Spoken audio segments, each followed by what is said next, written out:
سلام بچه‌ها، من تایماز آخوندزاده هستم و خیلی خوش اومدید به این ویدیو از چنل تایماز آخوندزاده در چنل یوتیوب.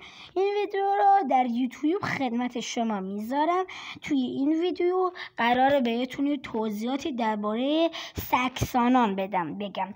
جانورهای واقعی به نام سکسانان وجود دارن که الان اومدیم از آنها صحبت کنیم. اگر میخواین از این اطلاعات بیشتری هم کسب کنید، همین الان دکمه سابسکرایب رو بزنید و چنل ما رو سابسکرایب کنید و این ویدیو رو لایک کنید و زنگوله ما رو به صدا در بیارید و هرچی سریعتر خواهشه اون دکمه مشترک شدن بزنید و ما رو سابسکرایب کنید. خب باید بریم سراغ این ویدیو تا دیر نشد. سکسانان بچه‌ها جانوران وحشی هستن که هزاران سال خبری ازشون نشده بود. برای ترسوندن دشمنانشون کلاهی به شکل سگ رو سرشون میذارن تا دشمنان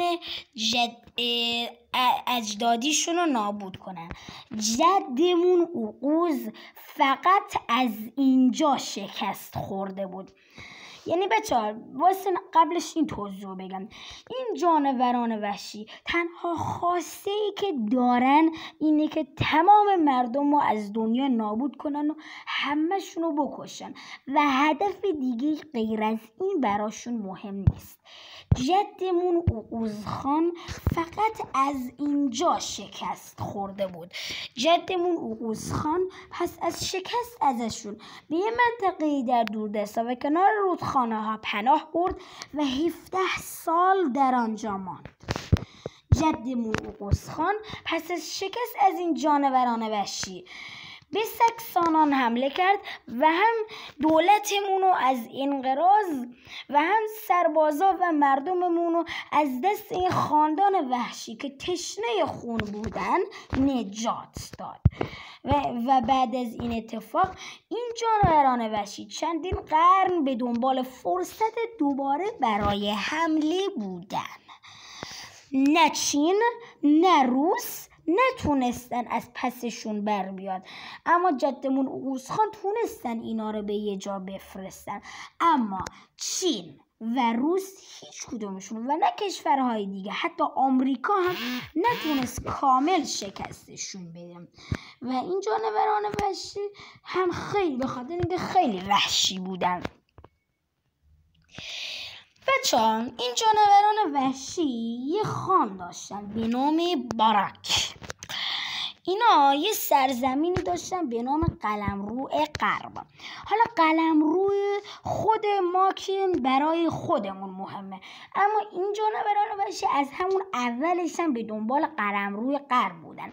قلمرو غرب جایی که اینا اونجا متولد شدن، اونجا هر کاری داشتن انجام میدادن و زندگی میکردن. اما وقتی که جدمون اوغوزخان به اون قلمرو حمله کرد، تمام ایتبارا یعنی تمام سکسانان رو کشت و سکسانان باقی عقب نشینی کردن و قلمروی غرب برای جدمون اوغوزخان موند. بعد ظلم شروع شد و اونها به اوغوزخان حمله کردن و بعد از اون جنگ ها شد ولی اوغوزخان تا همون جاهاش هم نتونست پیروز بشه. ولی بعد از 17 سال وقتی جدمون اوغوزخان به میدان جنگ آمد، اونجا جنگ شروع شد.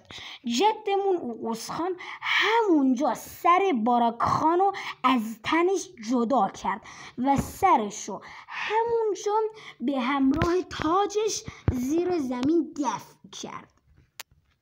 وقتی که تاج و سر باراک خان اونجا دفن شد، زیر زمین دفن شد، نسل سکسانان هم در گذشته دفن شد. سکسانان به این باورند که همون جایی که متولد شدن دوباره متولد میشن.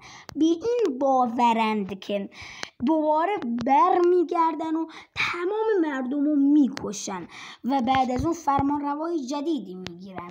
بی این باورند که همونجا مردم رو در گذشته دفع میکنن و بی این باورند که وقتی که این کارا رو کردن انتقام خان قبلیشون باراک خان رو از مردم دنیا پس میگیرن و برای همین ازتون میخوام که مراقب این جانوران باشین. این جانوران در غارها هستن. اگه برگردنم امپراتورهای برای از آمریکا رهبر ما هست که باشون بجنگه، ولی اینا خیلی قدرتمندن، خیلی وحشیان. بنابراین ولی بازم من نمیدونم که اینا برمیگردن. چند قرن، چند هزار ساله که اینا نیومدن، حالا الان بیان، حالا نمیدونم دیگه.